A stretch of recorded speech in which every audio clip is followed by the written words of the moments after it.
안녕하세요. 집중탐구TV입니다. 살면서 도움되는 부동산 지식 쉽고 재미있게 알아보는 시간 부동산 맛집 시작할게요. 오늘은 곧 개정될 세법에 대해 준비했습니다. 2020년 부동산 관련 세법 개정안. 부동산과 세금은 절대 떼어놓고 생각할 수 없죠. 살 때부터 팔 때까지 따라다니는 세금. 이 세금은 매년 개정이 되는데요. 개정 내용들 미리미리 체크해서 손해보지 말자고요. 첫 번째, 1세대 1주택 양도소득 과세 합리화. 주택은 토지 위에 있죠. 우리가 주택을 매도할 때 주택과 토지를 같이 양도하게 되고 1세대 1주택자의 경우 이 토지까지 묶어서 양도세를 비과세 해주는데요. 비과세 해주는 토지 면적 기준이 변경됩니다.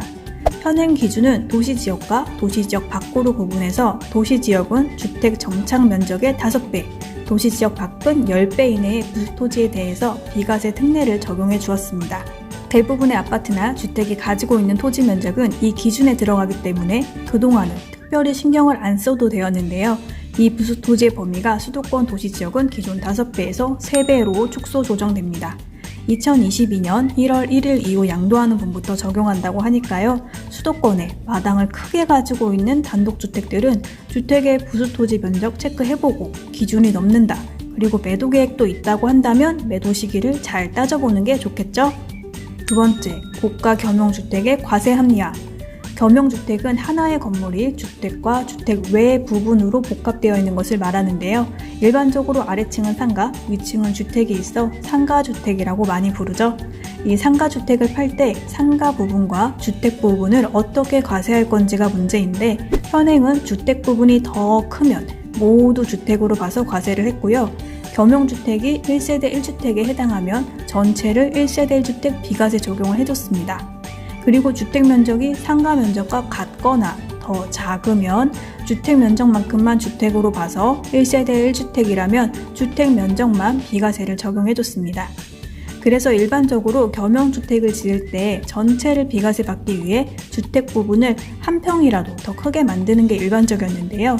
이번 개정이 되면 실거래가 9억 초과하는 고가 주택에 대해서는 주택과 상가 면적 비율 상관없이 주택은 주택대로, 상가는 상가대로 과세를 하게 됩니다.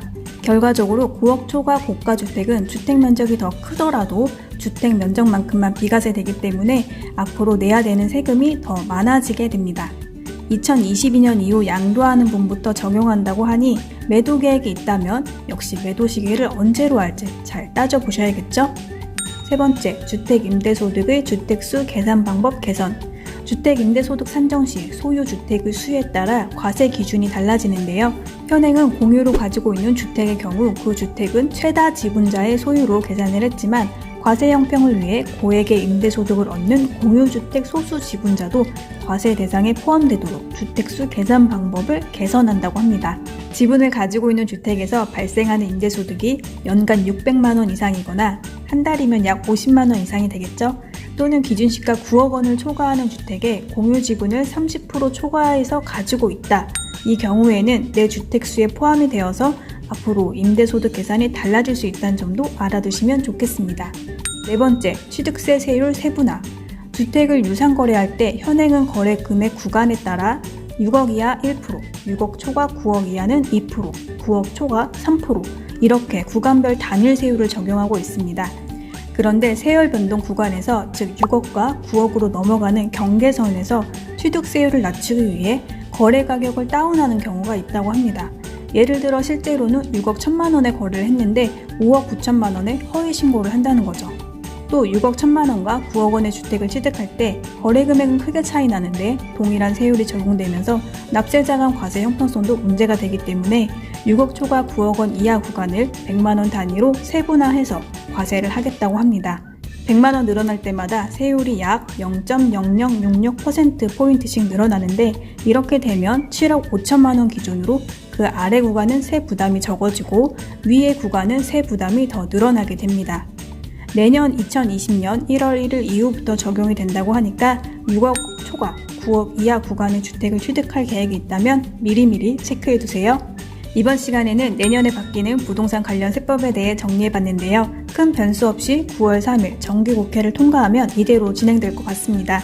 세법은 매년 바뀌니 내가 살 때, 팔 때 어떤 세법이 적용되는지 꼭 확인하셔서 절세하세요. 그럼 저는 머리가 든든해지는 맛있는 지식 준비해서 다시 돌아올게요.